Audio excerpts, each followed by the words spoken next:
Hi, good morning, good afternoon, and good evening, all. Welcome to the sixth lecture from the fifth module.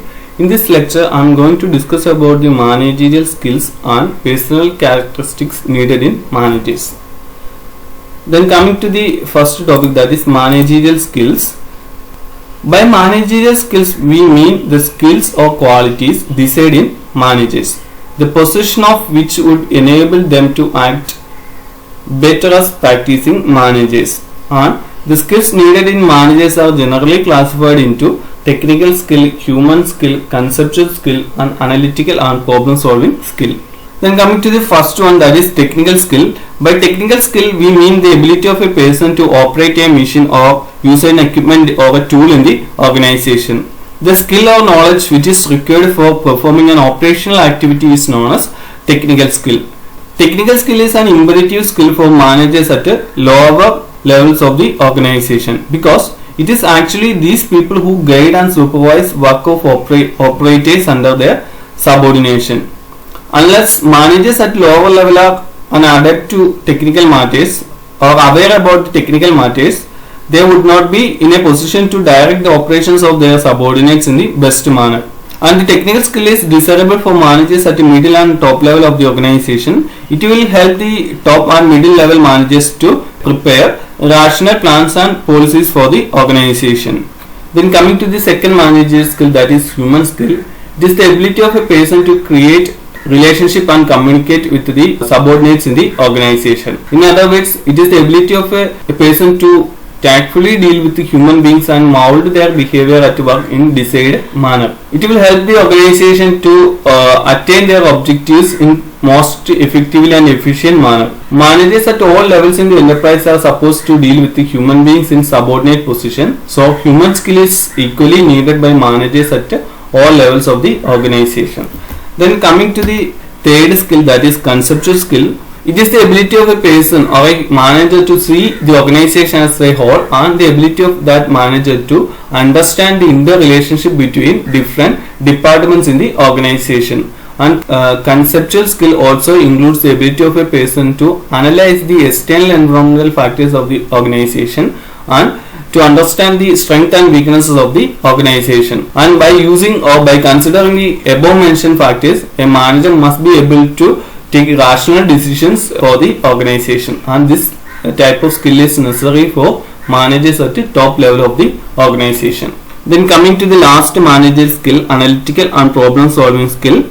It is one of the important skills needed by the managers. Managers must be able to identify the problems and analyze the complex situations faced by the organization.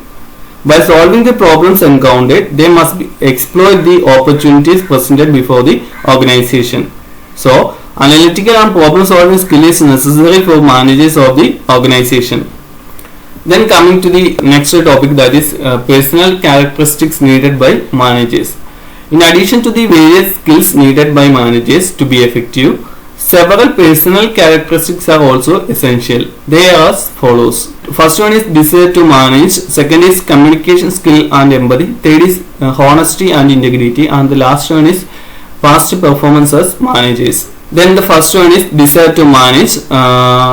Managers must have strong desire to manage and influence the stakeholders. And the desire to manage requires effort, time, energy, and long hours of work.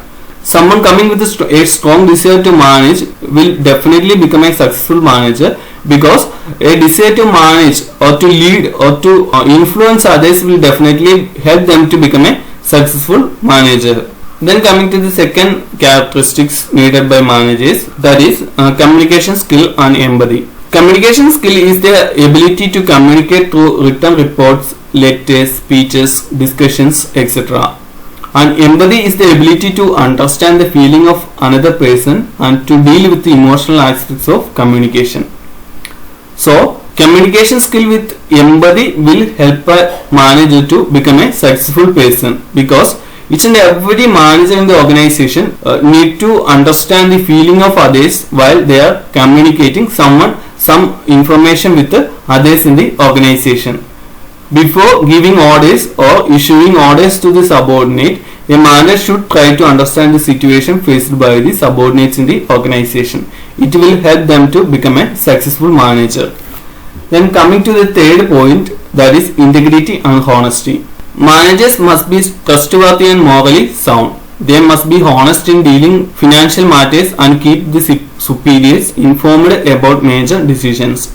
Integrity also refers to the adherence to the full truth, strength of character and ethical behavior of managers. So each and every manager needs to possess a quality of integrity and honesty. Then coming to the last one, past experience as managers. Past experience as manager is another essential requirement for selection of managers. In many organizations, it is proved that experienced managers act wisely during critical situations. Therefore, the past performance may act as reliable forecast of managers' future performance. Okay, these are the personal characteristics needed by managers. In this lecture, I have discussed about the managerial skills and personal characteristics needed in managers. The skill that is necessary for a manager are human skill, technical skill, conceptual skill, and analytical and problem solving skill. And the personal characteristics needed in managers are desire to manage, communication skill and empathy, integrity and honesty, and past performance as managers. And these two topics are important for university examination. Okay, thank you.